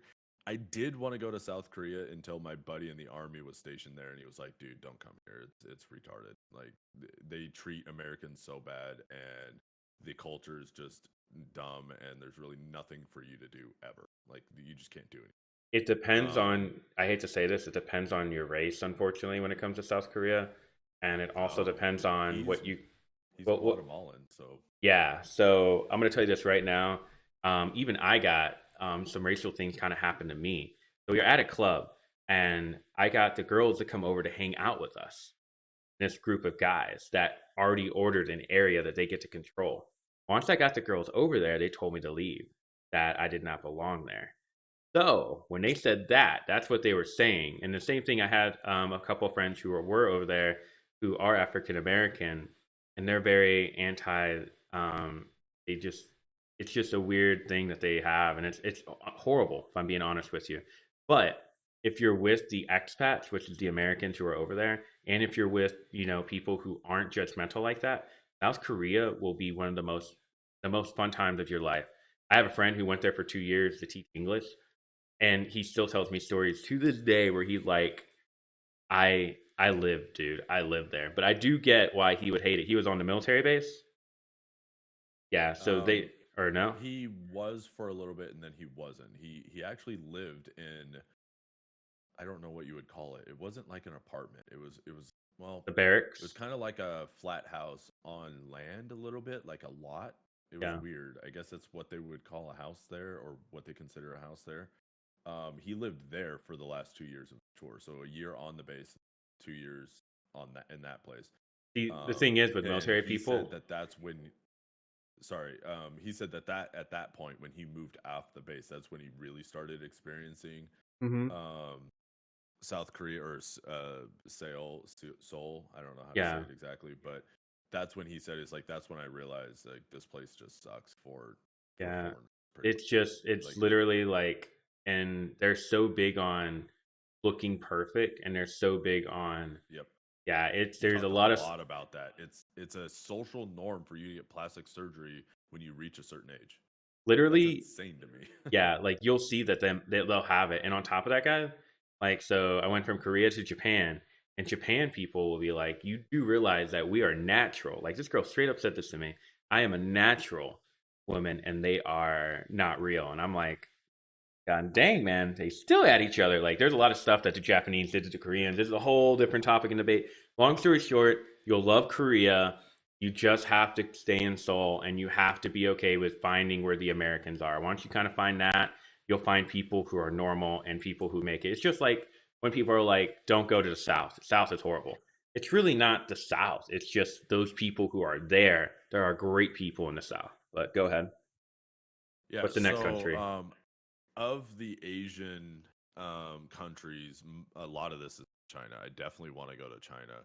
I can't remember right now, but I want to see the Great Wall. I don't remember exactly where that is, but I want to see that. I want to Mm, go to Beijing. I want to go to Shanghai and Hong Kong. So okay. those three major, huge cities, I definitely want to experience those. I want to go to Bangladesh So, you know for what's some kind of reason. funny? You want to go to Hong Kong. I think, if I remember correctly, you can get into Hong Kong. You can get to Hong Kong without paying that passport fee. You have to pay a fee to go into some of these countries, by the way. I forgot what it's Oh, called. There's a technical term. Like, you want to go to Russia, you're going to pay like a yeah. visa. You have to pay like for a visa. The same thing if you want to go to China. The same thing if you want to go to, I'm trying to think of some other one. So that's And something to I'm really pretty factor in. sure Yeah. I can't go straight from the United States to China or Russia. Right? Like I can't do that. I have to go to another country first and then If go there. You can go straight there. You just have to have that visa thing I'm talking about. Because that happened to my friend. He had a layover in Russia, and guess what happened? For 4 hours, he had to sit there, call them, pay for this, like, so he could get away with being there for 4 hours, even though it was a layover. He had to pay for this, so then he could fly out. Like, they are huge on that. I think it's pretty sure it's a Wow. visa, but yeah, like you have to be focused on that. So to finish up the random ass countries and places I want to go, I Yeah, definitely want to visit Tibet. Um, Not because of the culture mainly, but the landscape. I want to see the landscape. Um, Actually, most of these places is landscape. yeah, Japan, Tokyo. I want to go to Tokyo simply because of the culture. They're I want to see their crazy technology that they not technology, but like what they've done with technology there, like how you can pretty much get everything from a damn vending machine. I want to experience that type of stuff, but we have a podcast like just Tibet, about Japan one Nepal, day. Yeah, yeah, Tibet, Nepal. I want to go those places simply because of the landscape. I want to like experience that. Russia though is um, more of the I just want to know what Russia's like because been so much propaganda since we were born. You know, yeah, we were born in the middle of the well, no, at the end of the Cold War, right? And but it still lived on in the United States. Like I remember my dad talking about all the time, like oh, Russia's terrible and they got spies. That's what dad was. But what I have been doing is if you have a VPN, this is a little off track. If you have a VPN, you can use that VPN to connect to essentially the region that you want to view stuff in. So if I connect yeah. to a VPN in Russia, for example, I can view Russia as Russians view it. Same thing with China. So I'll watch like Russian YouTube Yeah. and their propaganda, and it's nothing like what people say it is. Like they Mm. don't seem that bad. Putin, their president or whatever, doesn't seem that bad. He actually seems like a wholesome dude that is actually trying to make the country better. There's so many videos showing where he's like, "You guys did what?" and he just gets all over these like higher up people that control these areas of Russia, and like he banhammers them down, be like, "No, what the hell? This is not what we're about." So he seems like a good dude. So I just want to go to Russia and see what Russia is actually like. Is it as bad that people say it is? But I don't want to go to like there's this YouTuber called Bald and Bankrupt. I watch him. He is a travel vlogger and that's all he does. He's from England, but he has been all over the world. And one of the major series he did was he visited all of the western territories of Russia. Like, he did Belarus a lot, and Estonia. Well, that's not a lot of these places aren't really Russian anymore, but Yeah. he went to all the places where the like near Chernobyl, basically, where the Yep. nuclear disasters happened, and like talked to the people there and saw how they were living and stuff like that. I don't really want to do that. Mm. I want Yeah. to I want to stay a little bit more civilized, but I forgot one other country in I guess I don't know if this is Romania is that still Russian territory? I don't Would that think be so. considered Russia? But I want to go to Romania really, really bad. I heard and have seen pictures of their landscape is just like jaw dropping, insanely beautiful. But so I think I'm sorry, I think I got off track here, but basically I think my point was is these obviously I wouldn't be able to do the visit all these countries like in a year or something like that, especially with keeping a job and a family and everything. So what I would probably do is like we talked about is I'd plan a trip to visit England, for example, Hmm. the United Kingdom to be exact. And I would fly into London and I would drive up to or drive or fly from London to Wales. I would visit Wales, Scotland. I would visit Ireland, visit that little region, right? And then Yeah. the next trip, I might go to France and I'd visit, Paris, and maybe fly from France to Italy and visit Italy and Spain and visit that region, get those countries out of the way. And then so on, and just keep kind of moving on and doing the thing. And then, China, massive country. I'll probably just do China on its own. And if I can, throw Tibet and Nepal in there because they're kind of close, but still really far away. Japan absolutely would be on its own thing. I would want Yep. to spend my whole week in Tokyo, the whole week just in Tokyo. I love it. And Russia would probably be its own thing. Maybe visit Romania because it's kind of. I feel like that would be kind of like the path I would have to take to get into Russia. Go to Romania, visit Romania for a bit. Go to Russia, visit Russia. Go back to Romania, and then go back to probably England, and then back to the States. Um, So here's something I'm so going to point out. With all the things you yeah, just said, the biggest thing that he doesn't know. Oh, thank you, Waffle. The biggest thing that he doesn't know and he hasn't learned yet, and it's not a down you or anything. It's just from not traveling. He's thinking these areas are close, but they're not. Now he's saying it in his head that they are, and he's looking at it. But it's just like when you come over to America. So this happened to us. We land in Iceland, right? Oh, it's only 6 hours to go all the way around Iceland. Let's do it. It was not 6 hours.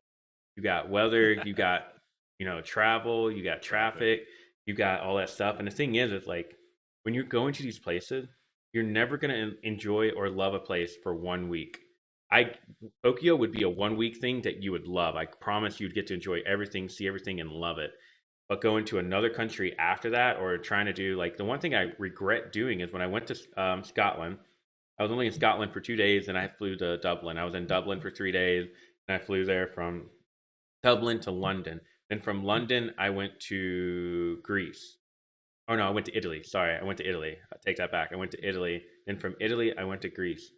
I was only there at each place like 3 to 4 days, maybe longer sometimes, but it was not enough to enjoy that country. And it sucks. Like when I got to Scotland, I was like, I should be here more than one day. It sucks when I got to Ireland. I was like, these are my people. I don't need to leave. There's a pub with my last name. My last name, guys. I was like, I do not need to leave. And man, it's just So let's talk unreal. about that for a second. Yeah, You have Irish in you. yeah, You go to Ireland, you're not Irish. exactly. You are not. I have I would say my parents were, or I'm sorry, my grandparents on my mom's side were 60 or 70% Welsh, Hmm. something like that. And so going down the line, I'm probably more of like 30% Welsh or something like that. But if I go Yeah. to Wales, I'm not Welsh. Yep. It just, it doesn't, I could be 100% Welsh and I go to Wales, I'm not Welsh. I wasn't Well, born there, I wasn't raised there, so I'm not a exactly. part of their culture. So that's a lot of people think, that a lot of people I don't think realize that is you can be Japanese to the core. Your parents could withhold a Japanese traditional household, and you go to Japan and they hear you speak perfect English with no Japanese accent. You're not one of them. Yeah. Well, the Now, thing is, Japan's probably a little different because they're a little more accepting of yeah. it's a tourist country. Most of the tourist country, but some of those other countries that really aren't, they're a little hard on you about Yeah, that. they are. But that's the thing at the end of the day, like, I think that has to do with our new generation and also people just trying to claim something they're really not. Like, if I say I'm What's it called? Irish, yeah, Culture sniping or is it? culture Yeah. hoarding? Yeah, I think you're right. There's I a think you're term right. for Cool. it. But it's like if you're going to another country because you have heritage there, you can say that's how you need to say it. I have a history or a heritage where I have family members that came from this country, and I would just like to see the culture, enjoy it, and embrace it. But you can't claim it. You can't say I am Irish. You can't say I am, and it's just a reoccurring thing. You know what I mean? Like people don't get that. Like it's literally, are you sure? Here we go. 1 second. Someone, John Cena joining. I am sure, Who? 100% sure. John Cena, like my channel points. I forgot. We need to make you channel points once you get there. Oh, Yeah, and I have oh, John I was Cena. like, legit. John Cena just joined your chat. Bruh, I start crying. I'd be like, Can why we are you get him in here? Discord real quick? Yeah, can he Can hop we over to just shift this Discord? whole I thing? just want him to come here live, and then he can't even show up in here because he's so massive. But anyway, the thing is, people, you got to learn when you're going to these countries to not. You can't like I when I was in Korea, right, and that happened to me.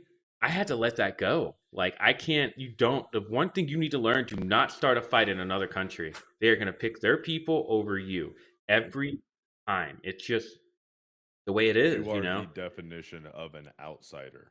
You Yep. mean nothing to them. I hate to say it All like you that, but yeah. are is a pocketbook to fuel their economy.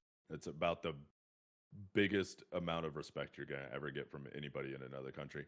Yep. And what's crazy, if I've experienced this in other states in the United States. That's It's sad. starting to happen a lot now. If you say Yep. you're from California, people are immediately going to be like, "Ew," Yeah. like, "Oh, you're one of them."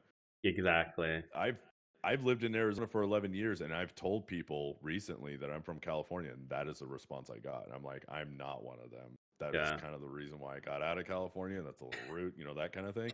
Yeah. But one thing and I've never traveled, so you can maybe um, I've never traveled to another country, so maybe you can, elaborate on this. But the way I would conduct myself is I would always be respectful and humble. And I, if somebody wants to start a fight with me physically, I will try to defend myself, but I'm not gonna escalate it. I'm not gonna, I'm not gonna be the American, never back down. I'm gonna take over Yeah. your country if I have. No, I'm one man in a country that people don't give a shit about me.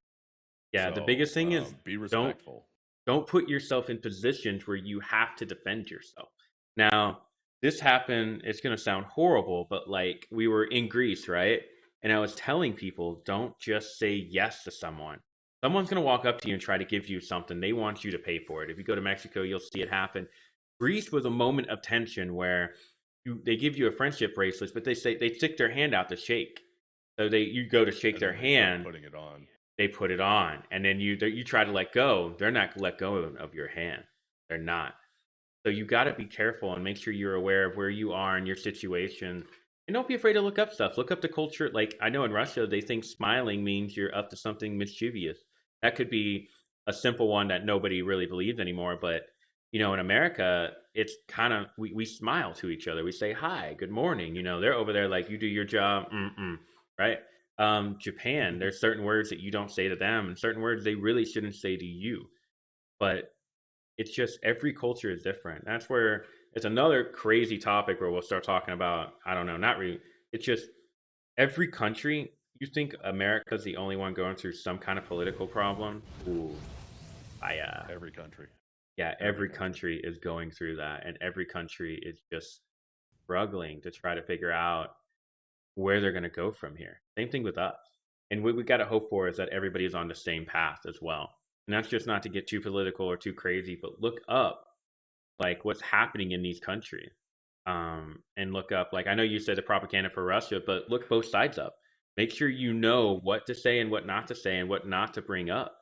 Like when I flew to South Africa, everyone asked us about Trump, and we were like, "It is what it is," because he literally the day he won the election, I was in South Africa, and everyone wants your political response back. And in a country I have no idea about, it's not smart to just be like, "Welcome to America." You know what I mean? Just do something that doesn't give away what your political beliefs are, not because you should be scared, but because you don't know what another country is going to be like, and you just need to make sure that you Yeah. keep all your, I guess, all your resources together and just research. It's There just are like, countries yeah, you definitely should not visit at specific times. Like, for example, even shortly after, or maybe 10 years after the Cold War, you shouldn't go to Russia because I bet you in Russia, they would probably still think you're a spy or something like that. And you could get in a whole mess of trouble that you have nothing to do with, but your whole vacation's ruined. yeah, I because you're wouldn't go to American. Iraq or Iran or Afghanistan right now, even though there are beautiful parts of that country that I probably would want to see at some point. But I wouldn't do that because of the conflict that we have been directly involved in as a country in the last, 20 something years. Um, China is one that I feel like when I get the chance to go to, I may not be able to go to, Exactly. That depending was on one. kind of what's been spewing up a little bit. And it sucks, but that's how it is. I would rather not put myself in that position to waste a bunch of money, waste a bunch of time, and potentially get into trouble that I'm going to have to deal with for the rest of my life, or even potentially, worst case, lose my life. And Because that's the other, again, these people don't care about you. and not only that, but make sure you know the laws. Like, I did not know this, and I'm just telling you right now because I didn't know it until we landed. Japan is 100% anti. You land with weed in Japan, you're going to jail for a while, man, and you do not want to do that. You want to make sure that you can easily, like, you got to make sure you look everything up. You have to make sure you know where you're going. And it's a huge thing about traveling that people don't really think. They're just like, oh, I'm American. Yeah, good luck. I mean, we do have the embassy and we do have, you know, I guess you could say something could happen or we could come get you, but 9 times out of 10, you really have to do your. That's the main reason I haven't gone to Egypt. There's some kind of conflict going on right there that I want to go. And I'm sure people are like, well, I went. It's really not that bad. You really want to be at the wrong spot at the wrong time because there may or may not be a conflict and it's not that bad, you know? So I want to really bad want to go to Israel Yeah. um, and Jerome. And the problem with that is there's almost always conflict there. Mm-hmm. And I forget what country they're always in conflict with. You have you see the YouTube videos of the Iron Dome missile defense system. Mm-hmm. There's almost a new video every month coming out about it defending them from missile attacks. Yeah. There's some country, I forget what it is, that constantly shoots missiles at them. Mm-hmm. Imagine the one freaking time that I go there, that Iron Dome system doesn't work, and that missile comes down, and let's say I survive, it doesn't hit anywhere near me, but then all of a sudden troops from that other country start marching in and taking over. I'm stuck. I'm now Yep. stuck, and I'm either going to join whatever is going on to potentially help my survival, or figure out how the hell to get out to another country so I can leave. Like, I want to go there. I really do. But there's a reason why I didn't list it on my list. And it's because that conflict's been happening for many, many, many years, more than I've been alive. And I don't foresee it ever stopping anytime soon. So it's probably a place I'm never going to be able to go to. Yeah. And it just depends. Like, not all places are like this. And we're telling you this just for your best interest. I know some people are going to probably comment underneath there, join, and say, like, you guys are definitely over exaggerating. And we're like, we're doing it on purpose. We want you to make sure you do your own research. If you go to Egypt and have a great time, I'm so happy for you. Tell me, show me the photos. When I went to Cape Town, South Africa, I'd made sure that I had a group on simply because it was a group that did everything for me. So that way, when I went there, everything was in control. We were picked up and all that because you'll hear bits and pieces about how Cape Town and Johannesburg can be extremely scary. And I didn't want to risk that. Now, landing in Cape Town wasn't that bad, but you could see where weird things were kind of happening. You know what I mean? Like, wait a minute, that doesn't seem very safe. And then when we landed in Johannesburg, it was the one time our group leader said, do not leave, do not separate. You will stay within this group. We will be a flock, all of that. And it was for that reason alone when I started realizing, okay, it's kind of like in America, there's certain areas you don't want to go to. You want to avoid those areas. The same thing there was happening. We just didn't know the areas and they did. So don't be afraid. Like you can have a great time. Just need to make sure you do all your research so you don't A get your good butt whooped. example is Mexico. I'm sure you've heard Yes. about this. Oh, yes. So Mexico's not that bad. It's Mm-hmm. not that bad. But what do we hear about Mexico? Uh, Oh, they're a world country. Yeah. They're overrun by cartels. The police are all corrupt.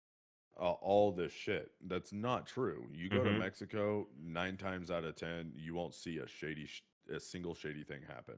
Yeah. You won't get pulled over by a cop that asks you for $4,000 to get out of a speeding ticket because you were Yeah. going 1 kilometer over. Mm-hmm. None of that stuff. I have friends that go to Rocky Mountain or Rock Mountain or something like that in New Yeah. Mexico. It's an easy drive from Phoenix, Arizona. They go there every year for spring break and have an amazing time every single year. Nothing bad happens, nothing crazy happens. They don't see anything bad or crazy happening. Um, but because that's what we hear, everyone's basically fear mongered into thinking Mexico is this dirt hole place on the planet. So Yeah. what you want to do is, like you said, do your own research from their side as well. See how things are going from their side, not from what the US media tells you is happening. Exactly. Because a lot of people don't get that. They're like, I just don't feel safe over there. And why is that? Do you not feel safe because of what they told you, or do you not feel safe because, there's other things that, like, for example, when I was over there, I literally go to Mexico. I take my mom there with me. The only time we were worried was when we were going from Cancun to Chichen Itza. I can't say it correctly, but the pyramids, right? When we went there, like we had to drive there on our own. I got a rental car. We had to pay a little, like it's not a ferry, but like to get there, it's like a toll. Sorry, it's like a toll. Literally, there's nobody there. That was the only time I was scared. Driving through there, I literally was like, there's no one here. You don't see any cops. There's nowhere to pull over. You got to get a good economical car to get you all the way through there. But that being said, I was over here like, holy cow, like I could easily just disappear and nobody would know. And Yep. it was just one of those moments where we were kind of scared. But then there were other moments where my mom and I were like, this is amazing. This country is like, why aren't people coming here more often? I will admit, driving there can be a little chaotic because I feel like there's no rule. The best place to get an example of driving in Mexico, go to Miami and go to Miami and drive around in the Hispanic neighborhoods over there. It's almost similar because most of them are probably from there and they're just so good at, oh, there's a sidewalk, I can get around on that in huge cars, and they'll do it down there too. And they did it in Mexico, and I'm like, I'm staying in my lane. I'm gonna stay here, wait for the green light. But So overall, it for just Miami, depends. I Yeah, think most people from South Florida are from Cuba, yeah, especially recently. And that's exactly how it's been in Cuba for the longest time because we've had you know how the United States kind of like blockaded Cuba for a long time and they were yeah. kind of just stuck in the 60s, Mm-hmm. you know, not able to get anything from outside the country. Yup. And from what I've heard and what I've seen recently, when I think it was Obama released that, and they became you know part of the world stage again, Mm-hmm. and you could travel there and whatnot. People were posting YouTube videos, and that's exactly how it was. People on mopeds would just like drive up on the sidewalk through a giant you know herd of people, and the weird thing is it was almost like it was this norm. People were It, like, "Oh yeah, we see you," and they would just get out of the way at the last second. And nobody was mad, nobody was worried, nobody was acting like they almost got killed or anything like that. yeah. It was just normal. So they And come to you know South Florida or whatever, and they try doing the same thing, and you know, no, yeah, that did not work very well for them because that's the thing, though. Like you see it all the time, but it's just different stuff. You know what I mean? Like you learn about these different countries when you get there, and you learn about how just takes time. And you also kind of learn that every place is different. Like what you think is good for one area of the country might not be the same for the other. When we were in Seoul, Korea, most of them understood what I was trying to say in English. When we went to farther south in Korea, their accents changed completely. Even the guy who was translating, he's like, I'm having a hard time understanding them because their accent has changed and the way they do certain words are different. And it's just crazy. It You got to do your research and you got to be okay with going with the flow, man. That's the biggest problem when it comes to travel. Things are going to change. If you don't go with the flow, like you're in a bad area, all right, stay there for one day, change your situation after that. Or if you had a bad day because some locals weren't very nice to you, it's just the same thing when everyone's like, what's America like? You can't just put it on one bad person. We have a lot of great people here. The same thing with those countries, you know? there's a lot of places in America you can go and have a bad time, and there's a lot of places in America you can go and have a great time. Yeah. I mean, from an American, I left a whole ass state because of mainly the people that lived there. I don't Mm-hmm. like the people that live in California. Every time I go back in California, everyone's just so stuck up and pissed off, and everyone's just got a you know a giant stick up their ass for some reason, and it's probably has to do with the fact that they live in California. Probably. But you know it makes it so if you go to California, you go to Long Beach, you go to San Francisco, you're just Mm-hmm. like, you people are nasty. Like, what the heck's going on? Like, you're ruining everything for everybody. But then you go somewhere, you know, like oh, Chicago is probably another example. You go to certain areas in Chicago, and it's like, oh, what the hell's wrong with you people? Right. You The know, be outside can nice, be but really, really bad. And then in Chicago, the actual city, it's beautiful. It's unreal. same But thing there's in New York too, right? Isn't there like spots in New York where the people are just like stuck up in a different way, but in the way of like, I work on Wall Street. Why are you talking to me? You know, that kind of thing. I feel like Um, maybe back at one point, but every time I go to New York, everyone's got something they got to do. Like there's less manners. Like, hey, I'm walking here kind of deal. Respect me, get out of my way without saying it. Everyone's got someplace to go, someplace to do. And I've been there quite a few times and you kind of get used to it if I'm being honest. You learn that everyone's walking in one direction. You learn not to get in other people's way. It's not that complicated. But at the end of the day, there are sketchy areas of New York where you got to be careful. You got to watch out because it could easily be a bad area. I remember when we came out of the subway and someone got shot and we were right in New York, like New York City. But you kind of get used to it. It sounds horrible, but you kind of like it's just the way Aren't like where you aren't live. Yeah. aren't guns not allowed in New York? Just I think that's the case, but that's another topic for just another day because I'm telling you right yeah. now, they're there. They are there, and they are in Yep. Chicago as well. So Yeah. it's another So topic to for another comment, day. Go ahead. yeah, to comment real fast on where I live, Phoenix, Arizona. It used to be kind of like Texas. Remember when I said like you got on the Yeah. freeway and people just kind of let you over and whatnot? Lately, I would say probably in the last couple of years or so, it's completely changed. It's actually changing to be a lot like California, and that could be because California's moving here, or Californians are moving here, or the politics is changing a little bit, or whatever. But now, if you come here, you get on that freeway doing 65 miles an hour, people are going to get right up on you. They're going to honk at you. Road rage is a huge problem right now for some reason. I have so many dash cam videos of just people doing stupid shit because they're pissed off because he pulled out in front of them or Make whatever. a TikTok You about know, that and have it yeah, be your separate account. yeah, exactly. I definitely need to do that. But there are places here, and it's insane, that are drastically different. So Phoenix, um, here I'm actually gonna pull this up real quick to show you guys, um, and we can end after this. But let me get rid of all this. So This will be a 2 hour podcast almost. yeah.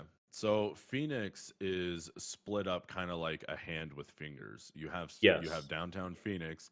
It kind of goes upwards north and then it Mhm. kind of splits off. So like this major street and a little other streets around it is Phoenix, but anything other than that is Peoria or Glendale or Scottsdale.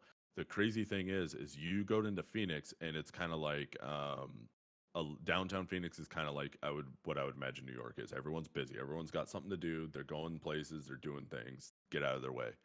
You go to Scottsdale, and Scottsdale is like the richy rich snob. We call it Snobsdale because Oh they're my rich and goodness. the landscape is like Yeah. over the top and all the buildings look nice and the way the roads are everyone's driving a Porsche or a Tesla or Lamborghini or something crazy like that. True. You go west, past Glendale and get into like Surprise, El Mirage, Sun City, and they're all old people, golf carts everywhere. And then you go to Tempe, it's College Town.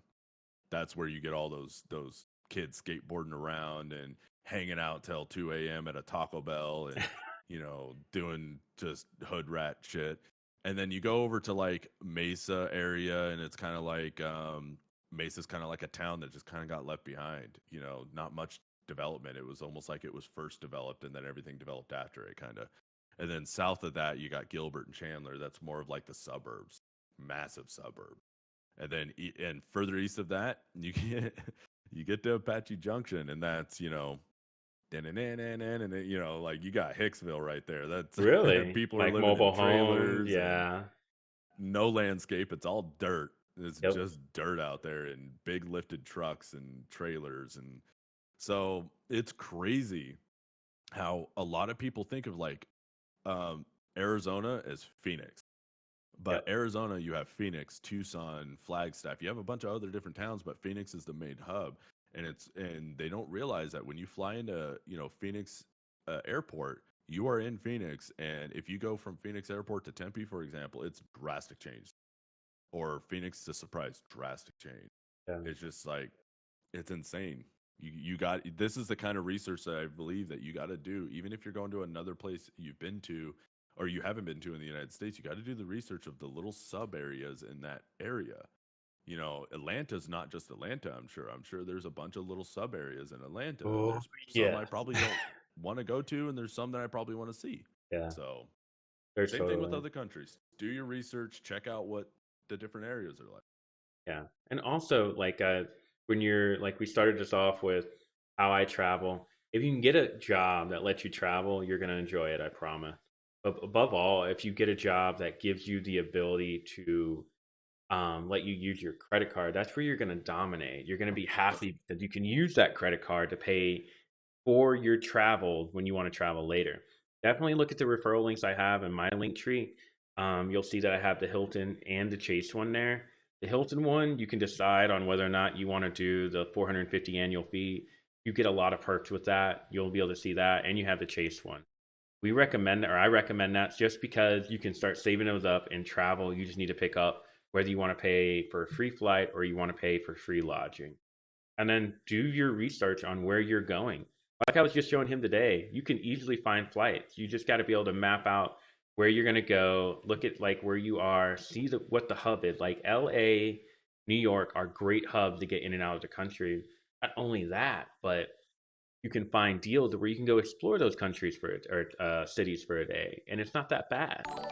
You just definitely, oh, thank you for the subscription. You just definitely need to do a little bit of your research, and we'll talk more about it. Like maybe one day we'll be like, tell me everything you know about New York, Eric, or what you think about traveling through there. Tell you everything you want about Japan. And we'll go into more details. And you check my Instagram out. You'll see a lot of my photos. Go to videos. Go to the videos when I'm in Hawaii. Go to the videos when I'm in Japan. Go to the videos when I'm in Korea, and you will see the luxury hotels I got to stay at and not pay one dime. And That definitely should be a podcast, another yeah, podcast that we have is maybe we focus on just Japan or yeah. and Italy and other places you've been because I definitely want to poke your or pick your brain about those places. Italy will be a lot of fun, and Japan. But that being said, thank you guys for joining today. I'll be on later tonight to play some video games, meet and beans. As always, it's great to have you here.